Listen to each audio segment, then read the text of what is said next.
with Kim from Geranium Lake Flowers. In the past, she showed us how to put together a beautiful bouquet for our home. We're going backwards. We're going to show you what to plant in your yard to make these beautiful bouquets.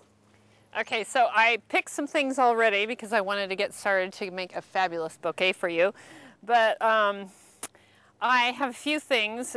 This rain has not done a lot of good things to my plants, but for me, I'm a busy girl. I work 6 or 7 days a week, so I have to plant things that I don't have to deal with too much. Right, that don't take a lot of low water, low maintenance, and just high value. Right. So I do garden flowers or garden roses. I have foxglove, I have cotinus, which is smoke bush, I have some yarrow. I have some really sad looking peonies. Thank you, Rain. And then this flower that I'm cutting now is called valerian, and I strip off the leaves, and it's actually kind of a weed. I guess in Italy they make a tea out of it so you can, you know, go to sleep well. But anyway, it's fabulous for texture and that sort of thing. I think I have to throw out this peony because it's so ugly.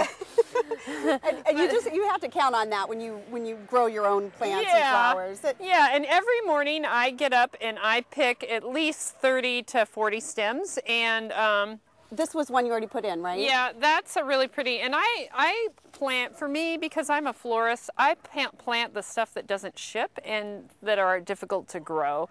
So garden roses, peonies, cotinus, all different kinds of foliage, chocolate cosmos, maybe things that are more delicate. But we can, you know, go into the garden and look for more things. Would you like? Let's go to the upper garden. So Kim, I've already learned something from you, and that is that if you're going to plant a garden, don't worry about just big, beautiful flowers. You need texture, and you need a variety of color, including green. Yeah, and I'm not a fan of planting mint in the garden, but this is so fabulous. Smell it. And every time you cut it and you use it in an arrangement, it just makes you feel kind of fresh and crisp. And it is an invasive plant, so you have to make sure you put it in a container or it goes everywhere.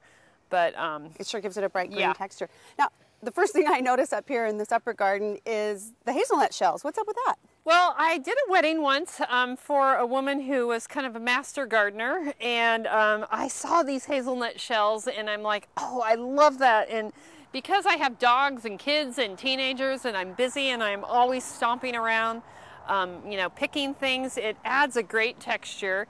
It's not good on your bare feet, so I wouldn't recommend it for paths and things where you have bare feet, but it's fabulous, and it's a great color.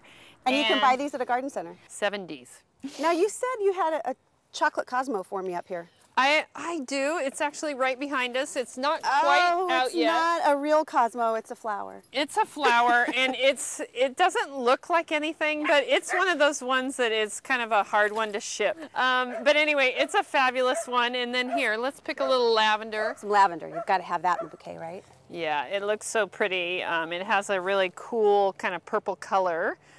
Cool as opposed to warm, and it really makes the colors more vibrant, and you can see how great it looks against the green. Right, and it adds some more fragrance, which I like. Yeah, and it's a nice thing to have in the yard, and it grows, you know, big and easy. And let's see, what else is there? I have a lot of foxglove, as you can see, and they're fabulous. They reseed themselves, so sometimes I cut these little shoots off because they're a nicer size than this bigger one. But be sure, I always let some go to seed because then they replenish, and they're really awesome. So you also plant things that will flower later, like... Well, I have tons of dahlias.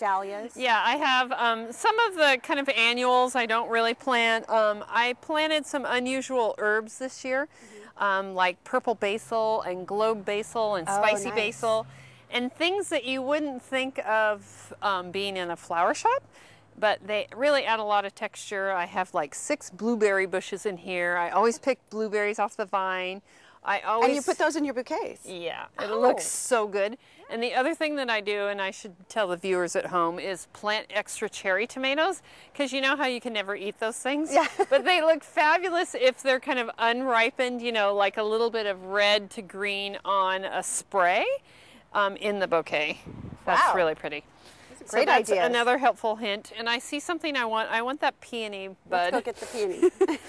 Peonies are gone, but sometimes you can see there's lots of like, this is it going to seed. So again, I strip off the foliage.